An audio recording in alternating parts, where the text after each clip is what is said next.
Happy? Comfortable? Hey, big man. Cold War. Yeah. You know, this is one of those ones I like because it's a clean slate for me. You got Is that nothing. the saying? Yeah, I got nothing. A blank slate. I know there was Russia and America. Coming out of World War II, America and Russia emerged as the two superpowers of the world.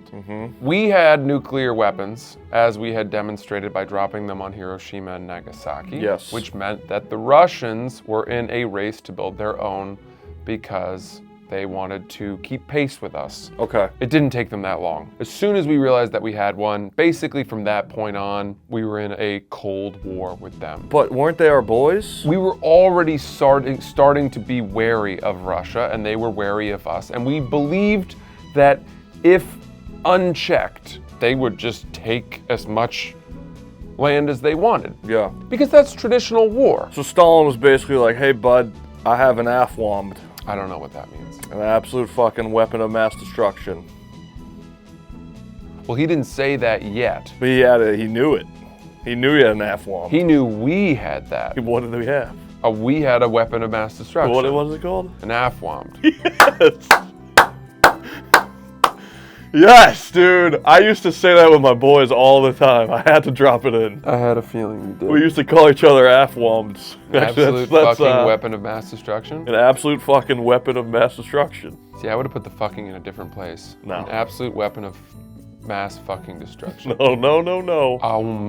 Nope, doesn't flow. Fine. Russia is thirsty. Oh yeah. Power hungry. Oh yeah. Expansionist. And they start taking all these countries and putting them under their rule, right? Yes. And they start with kind of ones we don't really care about crumbs. that much. The crumbs. Stands. Kazakhstan, Uzbekistan, Afghanistan. Yeah.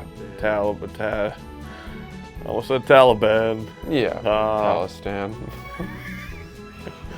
Yeah, they're you know, whatever, they're doing that. But no, we know we don't really want to open up a full hot war with them. They're being very aggressive, and we're kind of being like, don't do that anymore. And they're like, or what? Yep. And they keep taking more countries and spreading communism. We don't like it, and communism becomes not just a war threat, but an ideological threat. Yeah. And this is where the suspicion and the spying and the coldness of the Cold War really starts to plant seeds of, you know, kind of like, I can't trust anyone. Yeah. The drones. Have you seen The Good Shepherd? Heavens no. Oh, it's a good movie. You'd like it. Actually, I don't think you'd like it. I don't even think you'd finish it. I have a friend named Will Shepherd growing up. He had a big head. Really big head. Is that all? He was a good athlete. Yeah. He was A-team. Good. Little leaguer, but I should have been on A-team, but it was politics.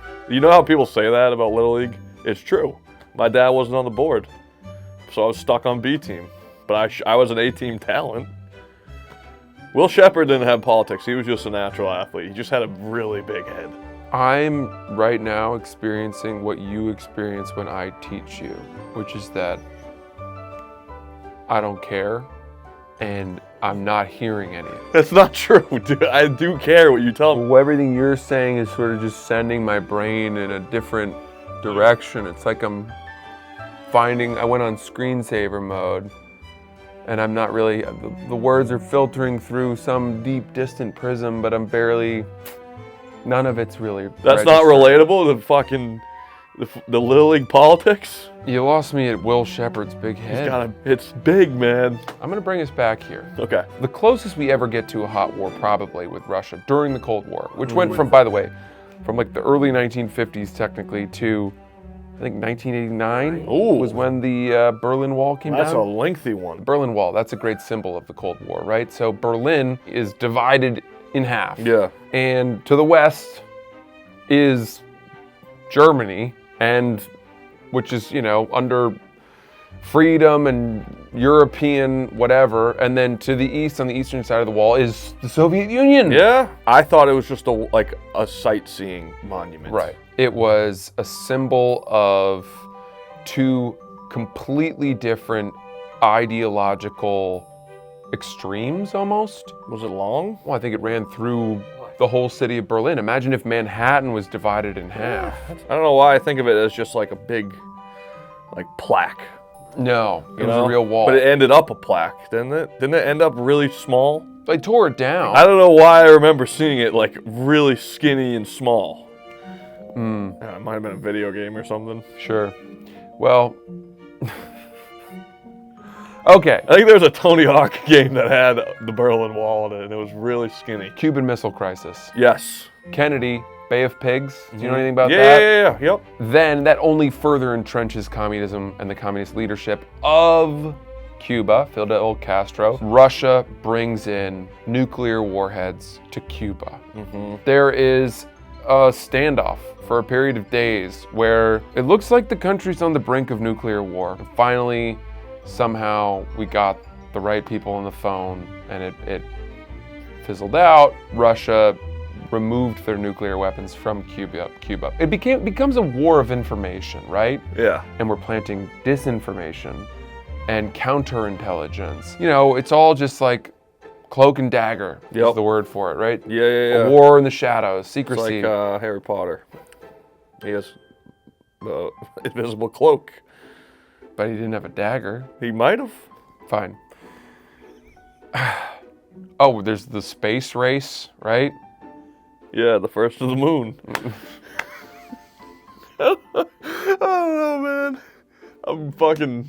This is too long. What's We've the gone word? too long. What's the word? Delirious? Yes, I'm delirious today. I am too. I'm giggly. Okay.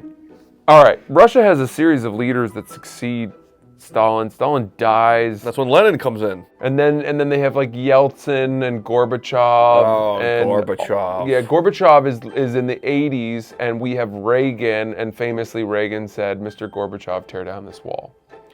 Because at that point, Russia, the Soviet Union was falling apart at the seams. They'd run out of money, people were starving, they were losing. We basically just outspent them in arms. Yeah. Built up our nuclear arsenal to the point where they couldn't keep up. Somehow the war ends. But you know what? People say the war ended. It's like, we've kind of been in a conflict, versions of a conflict with Russia ever since. But the Soviet Union disbands, and all those countries that were under the banner of the Soviet Union, you know, Georgia, Estonia, Yugoslavia, Turkey, yeah, maybe. Greece.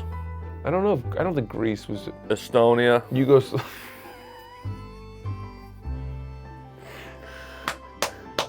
Hit it again. I didn't think you heard me the first time. I heard it. Okay. Hungary and Czechoslovakia. yeah, Slovakia. yeah. Slovenia. Ukraine. Latvia. Yeah. Lithuania. Yes. Question: was there any actual bloodshed in this war, or was it more of just like, I think people were assassinated. but like, no soldiers going into battles? Not really, no. Okay, No. that was a good question. So that's the Cold War. I mean, I did my best. You did a great job. Gigantic concept and war and piece of history that went on for so long, and those was just the broadest strokes ever. All right. Thanks, Dana. Thank you.